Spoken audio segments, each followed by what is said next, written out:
નમસ્કાર, કચ્છ ઉદય ટીવી સમાચારમાં આપનું સ્વાગત છે. હું ડેઝી શાહ. બુલેટિનની શરૂઆતમાં જોઈ લઈએ આજના મુખ્ય સમાચારો. ગાંધીધામ વિશાખાપટ્ટનમ વચ્ચે સ્પેશિયલ ટ્રેનની 2 ટ્રીપનું આયોજન. નિયમિત સેવા અંગે અનિશ્ચિતતા. રણોત્સવ વિશેષ ટ્રેન પણ ભૂલાઈ. મધુ કિશ્વર સામે માનહાનિનો દાવો માંડનારા પ્રદીપ શર્માની અરજી પરનો ચુકાદો મુલતવી. અમદાવાદની કોર્ટ સોમવારે જાહેર કરશે ચુકાદો.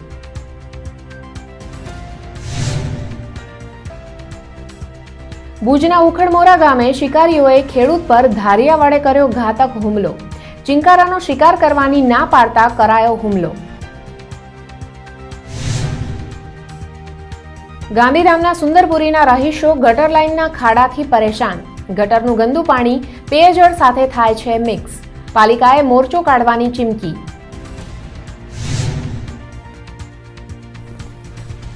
ને નલિયામાં ઠંડીનો ચમકારો યથાવત. કચ્છમાં અન્યત્ર તાપમાન યથાવત. પરોઢે નલિયામાં છવાયું ગાઢ ધુમ્મસ. રેલવે બજેટમાં ફાળવાયેલી ગાંધીધામ વિશાખાપટ્ટનમ ટ્રેન સેવા સત્તાવાર રીતે ક્યારે શરૂ થશે તે અંગે અનિશ્ચિતતા પ્રવર્તે છે. પરંતુ પ્રાયોગિક ધોરણે 2 દિવસ માટે આ ટ્રેન દોડાવવા ઈસ્ટ કોસ્ટ રેલવેએ નિર્ણય કર્યો છે. ઈસ્ટ કોસ્ટ રેલવેના વોલ્ટેર ડિવિઝનના ડિવિઝનલ કોમર્શિયલ મેનેજર ત્રિવિક્રમ મિશ્રાની પ્રેસ રિલીઝ અનુસાર નાતાલ અને શિયાળુ સિઝન સંદર્ભે પ્રવાસીઓના વધેલા ધસારાને પહોંચી વળવા વિશાખાપટ્ટનમ ગાંધીધામ વચ્ચે 19 અને 26 ડિસેમ્બરે ખાસ ટ્રીપનું આયોજન કરાયું છે. ટ્રેન નંબર 8501 ગુરુવાર 19 ડિસેમ્બરે વિશાખાપટ્ટનમથી ગાંધીધામ રવાના થશે, જે સમલકોટ જંકશન, રાજામંદ્રી, વિજયવાડા, ખમ્મમ, વારાંગલ, રામાગુંડમ, સિરપુર, કાગઝનગર, બલ્હારશાહ, વર્ધા, વાડનેરા, અકોલા, મલકાપુર, ભૂસાવળ, જલગાંવ, નંદુરબાર, સુરત, અંકલેશ્વર, વડોદરા, આણંદ, અમદાવાદ, વિરમગામ, ધાંગધ્રા, સામખિયાળી, ભચાઉ થઈને ગાંધીધામ પહોંચશે. 19 ડિસેમ્બરે આ ખાસ ટ્રેન વિશાખાપટ્ટનમથી સાંજે 5:35 રવાના થઈ 21 ડિસેમ્બર શનિવારે સવારે 9:50 ગાંધીધામ આવશે. તો ટ્રેન નંબર 8502 22 ડિસેમ્બર રવિવારે રાત્રે 10:45 વાગે ગાંધીધામથી રવાના થઈ મંગળવારે બપોરે 2:35 વિશાખાપટ્ટનમ પહોંચશે. એ જ રીતે 26મી તારીખે વિશાખાપટ્ટનમથી ખાસ ટ્રેન ગાંધીધામ આવશે અને 29મીએ ગાંધીધામથી આ ટ્રેન પરત વિશાખાપટ્ટનમની ટ્રીપ ખેડશે. ટ્રેનમાં 2 AC 3 tier coach, 1 AC 2 tier coach, 7 sleeper coach, 6 second class coach અને 2 સિટિંગ કમ લગેજ કમ્પાર્ટમેન્ટ હશે.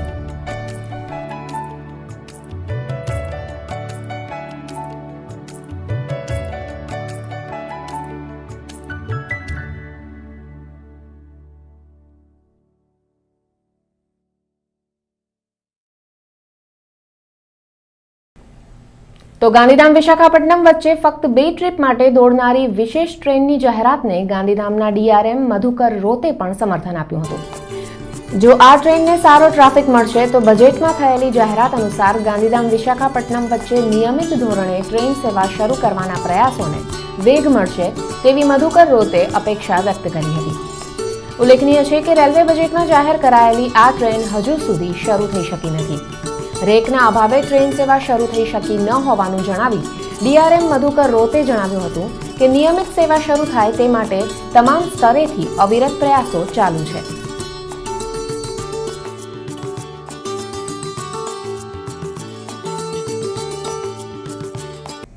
આ તરફ રણોત્સવના પ્રસંગે કચ્છને જોડતી ખાસ ટ્રેન શરૂ કરવા અંગેનું વચન પણ જાણે કે લોલીપોપ જેવું પુરવાર થયું છે. ગયા મહિને કચ્છની મુલાકાતે આવેલા પશ્ચિમ રેલવેના જનરલ મેનેજર સમક્ષ સાંસદ પૂનમબેન જાટે રણોત્સવ સ્પેશિયલ ટ્રેન શરૂ કરવા રજૂઆત કરી હતી, જે સંદર્ભે ઇન્ચાર્જ જીએમએ હકારાત્મક પ્રત્યુત્તર આપ્યો હતો. પરંતુ રણોત્સવનો પ્રારંભ થઈ ચૂક્યો હોવા છતાં ખાસ ટ્રેન અંગે કશી પ્રક્રિયા હાથ ધરાઈ નથી. ડીઆરએમ મધુકર રોતે પૂરતો ટ્રાફિક મળે તો જ રણોત્સવ સ્પેશિયલ ટ્રેન શરૂ કરવા વિચારણા કરી શકાય તેમ કહી જણાવે છે કે હજુ સુધી એવો કોઈ ધસારો જોવા મળ્યો નથી. તો ઝોનલ રેલવે યુઝર્સ કન્ઝલ્ટેટિવ કમિટીના સદસ્ય એ.વાય. આખબાની જણાવે છે કે રણોત્સવ વિશેષ ટ્રેન શરૂ કરવા દરખાસ્ત મોકલાઈ હતી, પરંતુ તે અંગે હજુ સુધી કશો નિર્ણય લેવાયો નથી.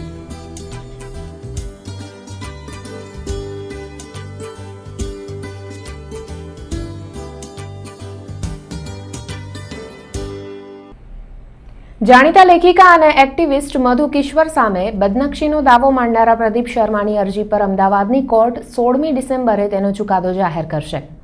કચ્છી યુવતીને જાસૂસી કાંડનો ઘટસ્ફોટ થયા બાદ તે યુવતી સાથેના પ્રદીપ શર્માના સંબંધો અને શર્માના ભ્રષ્ટાચાર અંગે મધુએ ટીવી શો અને ટ્વિટર પર ટિપ્પણી કરી હતી, જેને પ્રદીપ શર્માએ ગંભીરતાથી લઈ તેમની વિરુદ્ધ 1 કરોડ રૂપિયાનો માનહાનિનો દાવો દાખલ કરવા અમદાવાદની મિર્ઝાપુર કોર્ટમાં અરજી કરી હતી.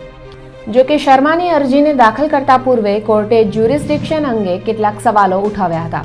આ અંગે 2 વાર સુનાવણી હાથ ધર્યા બાદ અમદાવાદના additional chief judicial magistrate H.C. પંડ્યાએ તેમનો ચુકાદો મુલતવી રાખી સોમવારે તેને જાહેર કરવા નિર્ણય કર્યો હતો. મધુએ જે ટીવી શોમાં શર્મા સામે ટિપ્પણી કરી હતી તે ટીવી શોના ક્લિપિંગ અને ટ્વિટર એકાઉન્ટના પેજવાળા ડોક્યુમેન્ટની પેન ડ્રાઈવ જમા કરાવવા પણ કોર્ટે શર્માને આદેશ કર્યો છે.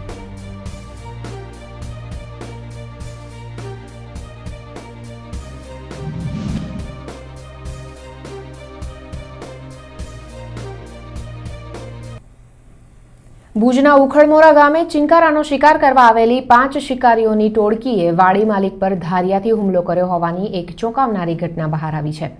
ઉખડમોરાના રહીશ ભગુભાઈ ઢીલા અને તેમના ભાઈ કાનાભાઈ ઢીલા બંને શુક્રવારે સાંજે રખોપા કરવા તેમની વાડીએ ગયા હતા. દરમિયાન પોતાના ખેતરમાં ચિંકારાનો શિકાર કરવા આવેલા 5 શખ્સોને જોઈને ભગુભાઈએ તેમને ત્યાંથી ચાલ્યા જવા જણાવ્યું હતું. ભગુભાઈના ઇનકારથી રોષે ભરાયેલા 4 જણાએ તેમના પર ધારિયાથી ઘાતક હુમલો કર્યો હતો.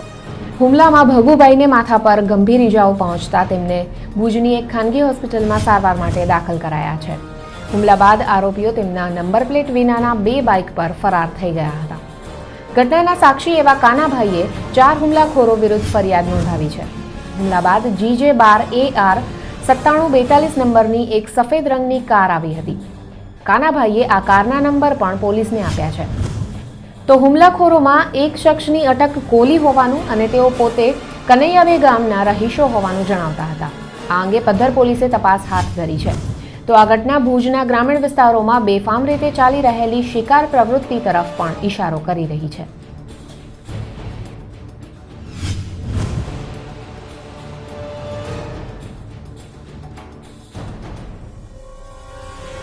તો આપણે કાલે સાંજે અમારી વાડીએ અમે આંટો મારવા ગયેલા. એમાં 2 ભાઈ અમે આંટો મારતા હતા અને હું હતો એક ખેતર પાછળ ને એ હતો એક ખેતર મોર. તો એ હામાં શિકાર કરવા નીકળ્યા હતા. તે શિકારી સમજો ને આમ ખેતરમાં હરણ આપણા ખેતરમાં ઢર્યો એટલે શેઠે ભાઈ હતો તો ઢર્યો એટલે ભાઈને કીધું ના પાડી એટલે એ શંખ બધા હતા 5 જણા હતા. એ ભાઈને આમ પરા ખેતરમાં જાડીમાં લઈ જાય અને ધારિયા વડે હુમલો કર્યો અને મારી નાખવાનો જ પ્રયાસ કર્યો હતો એમ 100%. પછી એને મારે સાંભળો એના હોન્ડા 2 હતા નંબર પ્લેટ વગરના, બરાબર, એ હું પડ્યા હતા. પછી આ ભાઈને ગંભીર લાગી ગયું એટલે હું પોતે બેહોશ થઈ ગયો. પછી આ ભાઈને ખણવા માટે મેં કોશિશ કરી ત્યાં સુધી શંખ બધા 5 ભાગી ગયા અને પછી થોડીક વાર રહી અને એની ગાડી લેવા આવી અને ધોરા કલરની ગાડી હતી અને ગાડી નંબર આમાં લખેલા એ નંબર છે, બરાબર. અને કનિયાબા ગામના હતા. પાછા આમ મારતે ધમકી દઈ ગયા કે અમે કનિયાબાને સહી એમ. હુમલો એટલે શિકાર અમે આ ભાઈએ શિકાર કરવા ના પાડી કે ભાઈ અમે અમારી વાડીમાં શિકાર કરવા દેતા નથી, તમે પરા ગમે હું કરો જાઓ. તો કે અમે કનિયાબાને સહી, અમે તો કપે હું શિકાર કરીએ.